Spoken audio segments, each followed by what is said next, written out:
ఓం నమ శివాయ. ఓం శ్రీ గురుభ్యో నమః. ఓం శ్రీ మాత్రే నమః. అందరికీ నమస్కారం అండి. ప్రతిరోజు రాశి ఫలాలు తెలుసుకోవడానికి ప్లీజ్ మన ఛానల్ని సబ్స్క్రైబ్ చేయండి. అలాగే వీడియోని తప్పకుండా లైక్ చేసి మన ఛానల్కి మీ వంతు సపోర్ట్ ఇవ్వండి.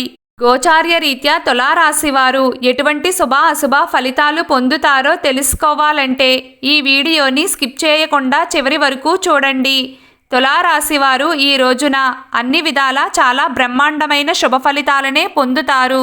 దాదాపుగా ఈ రోజున ఉండే కాలం అంతా యోగదాయకంగానే ఉంటుంది. పట్టిందల్లా బంగారమే అని చెప్పడంలో ఎలాంటి సందేహం లేదు. చక్కటి యోగదాయకమైన రోజు అవుతుంది. ముఖ్యంగా ఈ రోజున ఎదుటివారిని ఒప్పించడానికి చేసే ప్రయత్నాలకు, మీ మాటను నెగ్గించుకోవడానికి చేసే ప్రయత్నాలకు, ఇంటర్వ్యూలలో సక్సెస్ అవ్వడానికి, పై అధికారుల నుండి విలువైన సమాచారాన్ని తెలుసుకోవడానికి, ఇలా చాలా వాటికి కాలం అద్భుతంగా అనుకూలిస్తుంది.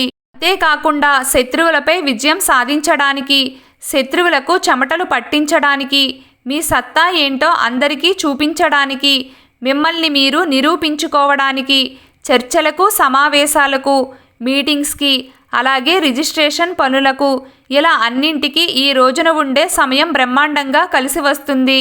ఇందులో ఎలాంటి సందేహం లేదు. తప్పకుండా ఈ రోజును సద్వినియోగం చేసుకునే ప్రయత్నం చేయండి. తులారాశివారు ఈ రోజున పెద్దల యొక్క అభిమానాన్ని, ప్రేమను, వారి యొక్క సలహాలను మరియు సూచనలను అందుకుంటారు. వారి యొక్క ఆశీర్వాదం మీకు లభిస్తుంది. ఏవైనా కీలకమైన నిర్ణయాలు తీసుకోవాలి అనుకుంటే ఇంటి సభ్యులతో ఖచ్చితంగా చర్చించాలి. జీవిత భాగస్వామి చెప్పినట్లుగా నడుచుకోండి. ప్రేమ విషయాలు సఫలీకృతం అవుతాయి. ప్రయాణాలు కలిసి వస్తాయి. పాత మరియు కొత్త పరిచయాలు అనుకూలిస్తాయి. ఒక్క మాటలో చెప్పాలంటే ఈ రోజున అదృష్టం మీ చుట్టూనే ఉంటుంది. ఈరోజు తులారాశివారి అదృష్ట సంఖ్య 2. ఈరోజు తులారాశివారి అదృష్ట రంగు నీలం రంగు. ప్రతిరోజు మీకు ఇష్టమైన దైవారాధన చేస్తూ ఉండండి. అంతా శుభం కలుగుతుంది. ఈ వీడియో మీకు నచ్చినట్లయితే ప్లీజ్ లైక్ చేయడం మర్చిపోకండి. అలాగే ప్రతిరోజు రాశి ఫలాలు తెలుసుకోవడానికి మన ఛానల్ని సబ్స్క్రైబ్ చేయండి. నమస్కారం.